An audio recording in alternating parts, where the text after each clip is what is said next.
That is, we're going to shift back to humans in a second, but so I've got Dr. Zoolittle with me today, and part of your expertise is, I want to make sure we're muted too. Part of your expertise is if I have a pet, how to increase their life. So I've got boxers. Average life of a boxer per anything I Google is 9 years. You're telling me different, right? I'm telling you different because, I mean, it's a little bit nuanced with dogs because they come in so many shapes and sizes, right? But your ballpark figure for a dog is around 20, okay? And if you're bigger, it's going to be a little bit less. If you're smaller, it's going to be a little bit, just reasonably bit above that. But the problem is that it's become our culturally accepted norm that the half lifespan is what we're expecting. People are now saying vets and pet insurance, for example, they're telling you your dog is geriatric at 7. Geriatric at 7, it's supposed to be getting to 20. Geriatric should be kicking in around about 15. So again, we're halving everything and accepting it and excusing behaviors and symptoms as, oh, it's just old age. When it's not, they're sick and you can do something about it. I love that, because that's one of the things I like teaching about humans. It's like, it's not fat, it's not old, it's sick. So we are accepting the symptoms of being sick and saying, I'm just fat, I'm just old. Bull crap. We can reverse that like that. So what is it that would cause a typical, in my case, boxer to die at 9 years old? Like, what are the main 1 to 3 things, and how can I reverse that? The biggest mover, I'll tell you the biggest mover, one word, kibble. That's the biggest factor. Yes, there are others. I have a whole system of 8 pillars that you can go and address. The second biggest one would be we're not detoxing our pets enough. But if you got rid of every scrap of kibble off this planet, all our animals would start living a lot longer and healthier. What is kibble? Kibble's dry food. Kibble is biscuits. Kibble is your... So what I'm hearing you say, Dr. Z, is their food source is their number one reason that's making them sick to where they die at half age. Yes. I wonder if it's the same for humans. Let's just ponder that for a second. Let's look at the logic. As you're watching this, think about that. So, and that's one of the things that fascinates me. Humans, we can think about that for the dogs, for our cats. And I'm going to say dogs in general, because you're the expert here. I typically see people invest higher amounts into their dogs and their cats, unless somebody's getting, what is that, the Bengal or Savannah cat, or just some one-off extreme breed that they're paying $3,000 to $50,000 for that cat. Typically, I'm going to invest more into my puppy, my dog. Have you experienced the same? Yeah, I mean, typically speaking, because dogs are bigger, they're going to eat more food. The dog market in the pet sector is just bigger. We tend to spend more on our dogs. Our cats do a more of an independent lifestyle if we don't socialize them back into. I mean, you can have a cat that behaves just like a dog, go skateboarding with you, come with you to the supermarket, like that. You can, but most people don't think about that for their cats. So the shift is typically dog. And then we'll typically say, oh, so my food is not the best for my dog, not thinking the food is making them sick. So it's easy. Let me buy something wiser.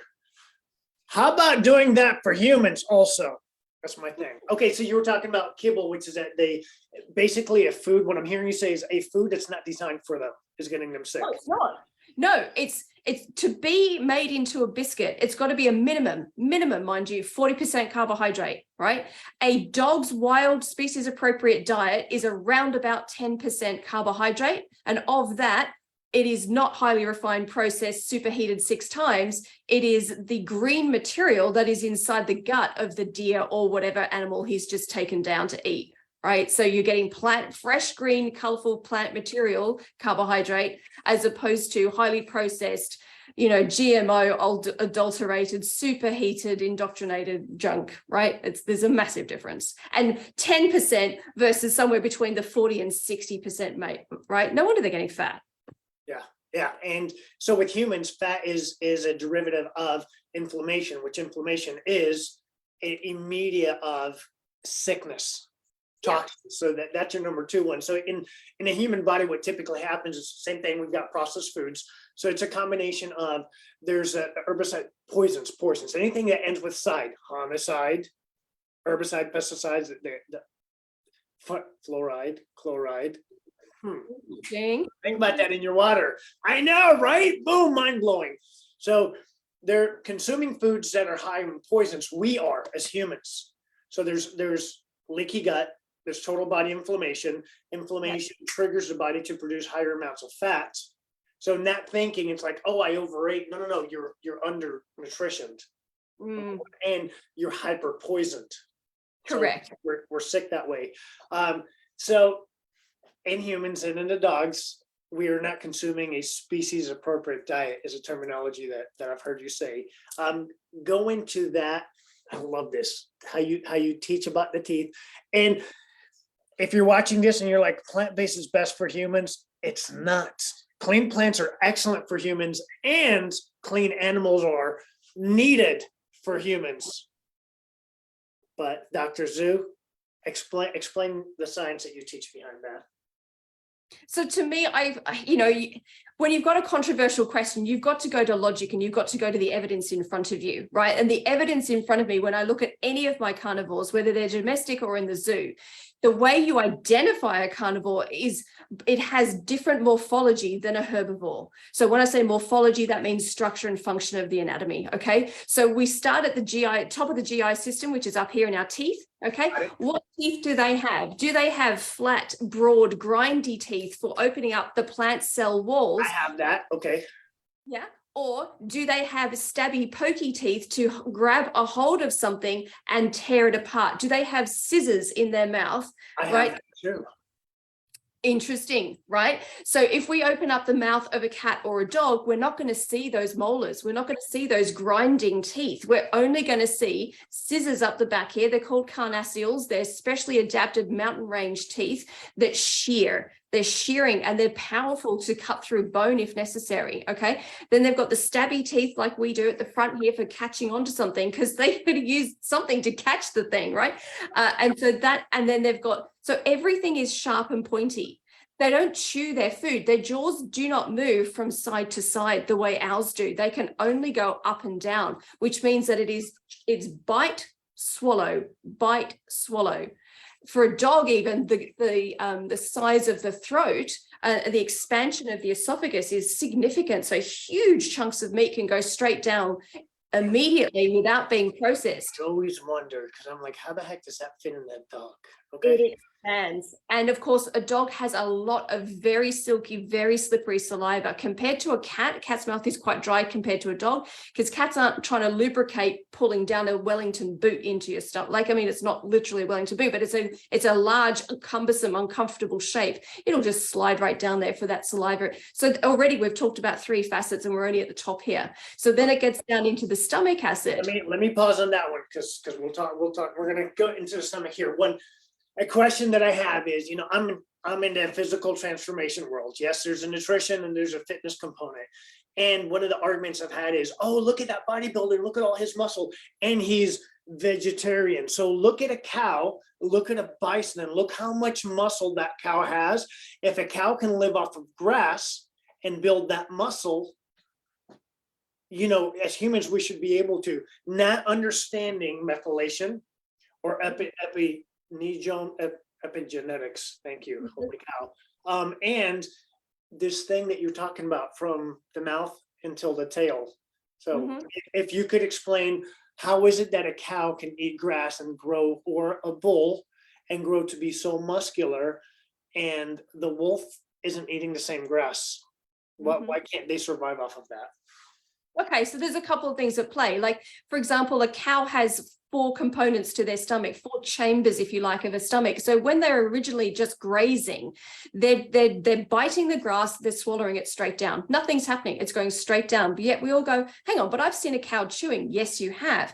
Because after it's filled up the chamber in the top chamber of the stomach, it then lies down in the sun where it can rest and go into that really healthful parasympathetic state, right? and bring up that food. It regurgitates that food into the mouth so it can now chew the cud. It takes ages to do this. This is like getting a pestle and mortar and grinding away on some really stringy grass, right? You'd have to do a lot of work to break open the cell walls of those plants to get the nutrients out. So they'll lie in the sun for a couple of hours, just grinding away, okay?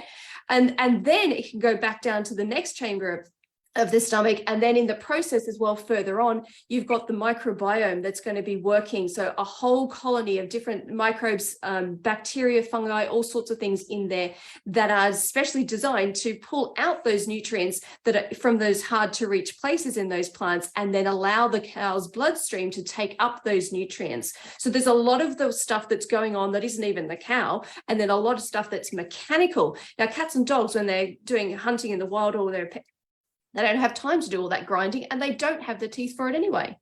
Got it. So we're hearing one design can break down a type of food and absorb nutrients and have the microbiome for it.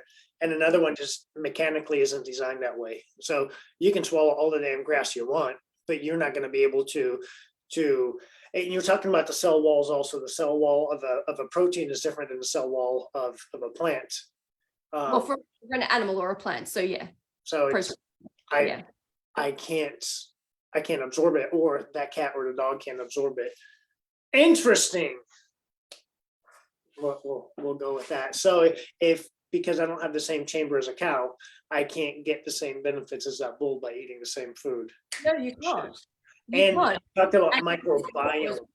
You know, when there's the kibble, or in humans, we have to process food, the microbiome isn't there. So a lot of the process for us to be able to extract the vitamins and the minerals just doesn't exist. Yeah, because you've got to have the right digestive enzymes as well. So we have saliva that contains digestive enzymes for fats, carbohydrates, and proteins. Now, cats don't. Cats only have saliva for, for proteins. Right? They don't have any amylase to break down carbohydrate.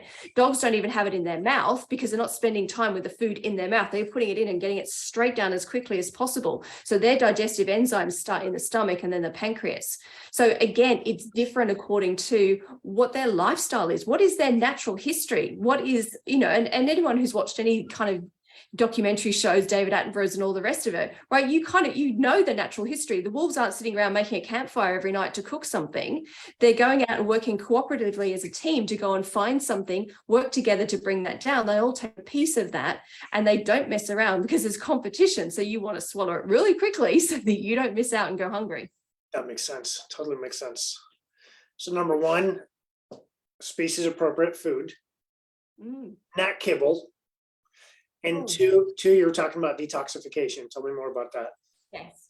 So unfortunately, since sort of around about the 1950s, when the petrochemical things, the plastics, the weapons of warfare that came out of the First and Second World Wars, our world has exploded with the number of toxins and synthetic materials that are made, which is kind of useful for a bunch of things in life, but it's absolutely havoc on the biological systems of us and other animals. And so where our natural detox pathways have always throughout history been able to compensate and cope with that load. Something bad comes in, we get rid of it. Something bad comes in, we get rid of it. And we always are winning that arms race.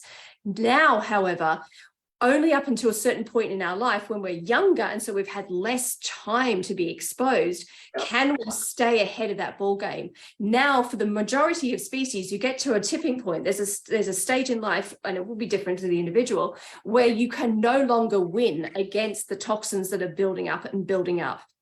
And the problem with toxins, as you pointed out before, it's a downward spiral. The more toxins you have, the more fat you have, the more fat you have, the more you store your toxins, and it goes on, and it's just an unhealthy negative downwards. It's the same with the animals too. So we have to, as part of our daily regime in terms of our lifestyle and how we look after them, incorporate a supporting detox protocol to help them stay ahead of what they need to get rid of. So I'm going to ask you specifics, but it makes me think of when I hear stories, and it's for me as well. When I was 25 years old, I could eat an entire pizza and my six pack was still there. Now, if I look at a pizza, all of a sudden I feel sick and I'm bloated everywhere. It's when I consume those things, and maybe you watching, the body doesn't respond like it did in the past because we've lived an extra 1 day, 1 year, 10 years, 20 years of toxins to where the body just can't detoxify faster than the toxins coming in. It's I never thought about that for the animals. It's so interesting. So what are one or two things that you recommend with your clients on, okay, here's how we can help out the kidneys or the liver or whatever form of detoxification that they do? Yeah, so there are six, biologically speaking, there are six detox pathways in the body. So we want to be supporting each one of those because different things will exit the body in different ways, right? You already know that from going to the bathroom. There's number one, and number two, that's different, is different pathways. So we can also exhale out our toxins, right? If we breathe in smoke from, a fire or something, we can, and we're getting rid of it by breathing that out. So a kind of generically, it's good for most animals. You can use it. It's very gentle on the body itself to take on as a regular basis. Is something like activated charcoal. It's a very strong binder. It will attach onto things. It'll draw many times its own molecular weight in toxins to pull out a bunch of junk. You got to really make sure you don't give it to your pets at the same time as they eat, because otherwise it'll also pull out your nutrients. So you always got to do it before or after a meal by a significant margin. But it's a great thing to introduce as a regular 2-3 times a week. You could do it daily. It depends on what you want to do, right? And how severe the problem is. But you got to bear in mind that's not going to pull out every toxin, right? So there are going to be things like mercury and glyphosate that the activated charcoal itself can't do by itself. So then you want to use minerals, because the minerals will pull metals. So introducing particular things like humic and fulvic minerals will do a great job of pulling those kinds of things out. So one thing doesn't just do everything, but it's a nice broad spectrum one to start with to support your dog or cat to clear out the junk. You can imagine if the trash man didn't come to your house for 2 months, what it would be like. It's like that. So good. Yeah, and I'm just thinking in humans, we do the same thing. The activated charcoal works exactly the same way. And it's especially if you're working with a functional medicine practitioner, are we doing a blood sugar detox? Are we doing a heavy metal detox? Colon, kidney, liver. So it seems to be so parallel and similar. Oh, it is. From the animal world to the human world. It so is. If you want to sort of add 10 years to your pets, but age yourself backwards 10 years, you can do the same protocols, you can do the same routine, the same lifestyle, and you will both win. You'll get younger, they'll live longer. It's amazing how that works. So cool. So last question I've got before we go off. My dad had some kittens that we gave him. We had the born cats. And then he spayed and neutered them. So one of the things that I had heard, like for dogs that I've had in the past, is there's an ideal time for that. With my wolf, for instance, we held back on him, and it was based on what I thought was right, but again, not my world. Can you tell me pros and cons, like if I were to spay or neuter my dog at 8 weeks old versus 2 years old, or sure. Yeah, great question too, by the way. And this is something that's just starting to enter into the mainstream. Most people aren't aware of this. Pros and cons of early spay neuter. For the individual, there is pretty much no pro to an early spay neuter, right? It is if you are doing it, and you'll always hear this as the argument, it's for population control, it's to save them being in shelters. You're looking at a problem at a population level. You're doing population management, okay? From an so if I don't want the cats or the dogs to populate, we spay or neuter them right away. Right, before they can go into cycle and breed, okay? But for the individual, you've just removed necessary, functioning, healthy tissue and glandular tissue. So glandular tissue is tissue that exudes chemicals. So we call those hormones in this particular case. You cannot take some hormones out of the entire body's hormones and expect the other hormones to still be just fine. As soon as you take one thing out, the whole thing starts to fall apart. hormones are a cascade that start in the brain and then are stimulated, and one stimulates the next and stimulates the next. It's like this beautiful cascade of multiple waterfalls coming through all the way through. If you take out one of those, it no longer flows. So from an individual's point of view, early spay neuter is a fantastic recipe for early onset aging diseases, for hormone muck up, for weight problems, for joint problems, for shortened lifespan. The list, it's significant. So in an ideal world for the individual's welfare and longevity and health span, we're going to defer that, right? We're going to defer that. If you're bigger, if you're a dog and you're bigger than a spaniel, we're really looking at around about the 2-year mark. Okay.